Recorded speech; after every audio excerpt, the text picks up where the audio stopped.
Tommy Lee Sparta's daughter was shot and seriously injured in Flanker, St. James, over the weekend. Dancehall hitmaker, Tommy Lee Sparta, is facing every parent's nightmare at the moment as his child battles for life in a hospital.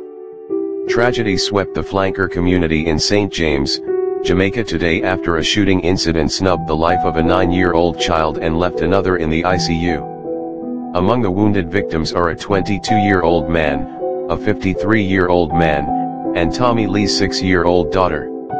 Reports are that at about 5 p.m. on Sunday evening, 3 men were involved in a dispute in the community that resulted in 2 opening fire on the 3rd. During the shooting, 4 people were wounded, and unfortunately, one of the children succumbed to their gunshot wound. Tommy Lee's daughter, as well as the other 2 victims, are currently in hospital where they are said to be in stable condition, according to The Star, who got a statement from the record label that Tommy Lee Sparta is signed to.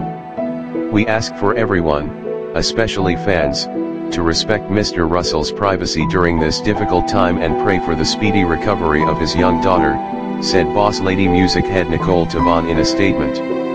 Tommy Lee Sparta, whose real name is Leroy Russell, has not spoken out about the tragic incident, but fans have promised to keep him and his family in their prayers.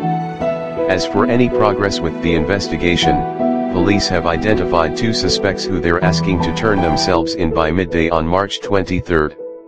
The men are known as Tino, whose legal name is Martino Kellier, and Bobo from the Lime Tree area of the community. While they are still at large, the vehicle belonging to the murder suspects is currently in custody. We know it has to be extremely difficult for Tommy Lee to watch his daughter lay in a hospital bed with a bullet that wasn't meant for her. We wish her and the other victims a speedy recovery.